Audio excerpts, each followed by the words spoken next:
Hey everybody, welcome to the SkyLounge, here to review some Arsenal action as we draw 1-all against Crystal Palace at Selhurst Park. Not a really surprising result, just based on how Arsenal fares against Crystal Palace almost every season. But if you actually watch this match, what is actually frustrating about the result is that Arsenal should have won. And I don't say that in a coulda, shoulda, woulda, blaming referees, all that bullshit. What I mean by that is Arsenal generated so many chances for themselves to be ahead, but, to only come out of that first half with one goal.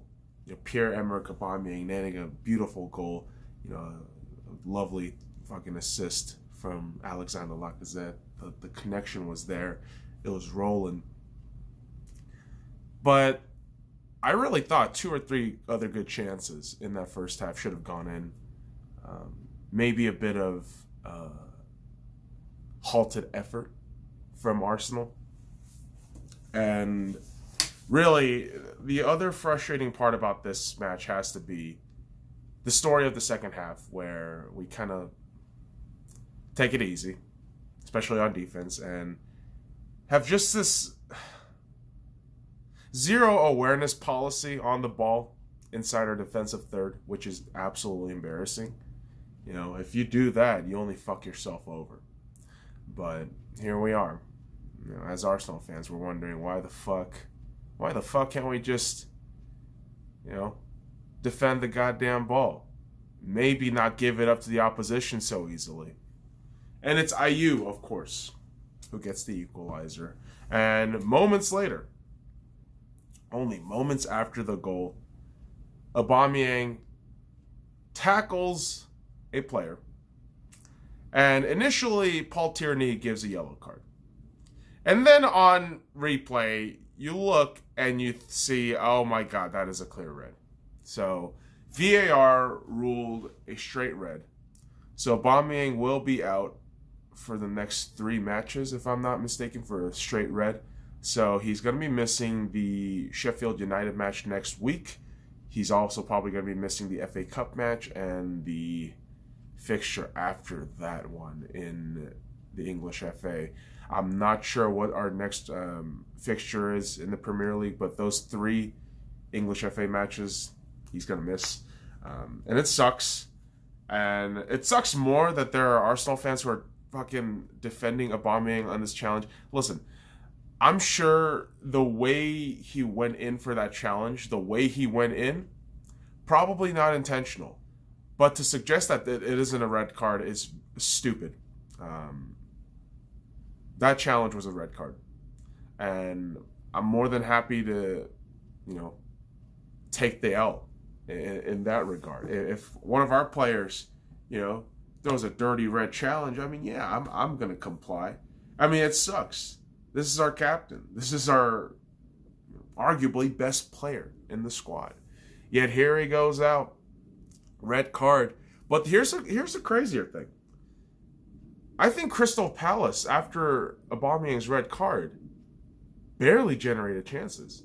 Call it what you will, but I just thought Palace sat back a little bit.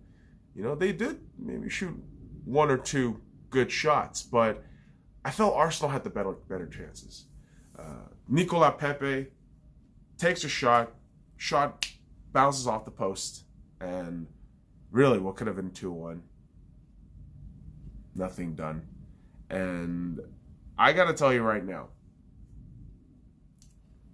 am I discouraged by this draw? A little bit. In regards to losing Pierre-Emerick Aubameyang for 3 matches, not getting a winner against a London rival. Arsenal fans, as much as we want to be pretentious and shit, Palace is above us. Let's be really realistic at this point. Palace is 9th on the table. Arsenal is 10th. Give them their goddamn respect. They climbed the table as well as they could have, and here they stand above Arsenal. And I'm telling you, every season you watch Arsenal, against Palace. It's always a struggle for Arsenal. They always figure out a way to shoot themselves in the foot, really. And this is a good rivalry. I would say that in terms of football matches. Very physical, very just grimy, but it's fun. Unfortunate for Arsenal to only get the 1 point, especially a match so early, 4:30 a.m. Pacific Standard Time. But hey, you're a supporter, you gotta watch and hope that they do better. But the one thing I'll end off with is this: the one entity that I hope does better is the English FA.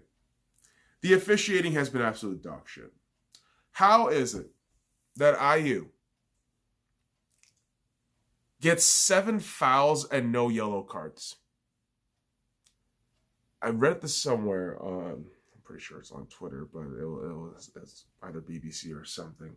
Ayew is one of the first players in the Premier League era to get more than 5 fouls and no yellow cards. How does that happen? Some of the fucking fouls he was making was so blatant and obvious. It was amazing that Paul Tierney didn't give shit. And you can see Paul Tierney just trying to overcompensate for Palace because of how many times they fucked up with Palace and because how many times they just fuck up with VAR and just officiating in general. And so, you know, what's the solution moving forward? I know people hate VAR. I mean, I'm one of the few people who think VAR should be in the game. I'm one of those people that say VAR is going to improve football in the future. But right now, with just god-awful officiating mixed along with it, it doesn't help the matter. It just doesn't. The English FA really has to do something about some of these referees who, if you know them by name, that's a fucking problem, English FA. Did you know that? If I know a referee's name and their mannerisms and a little bit of their colloquialism, that's a fucking problem.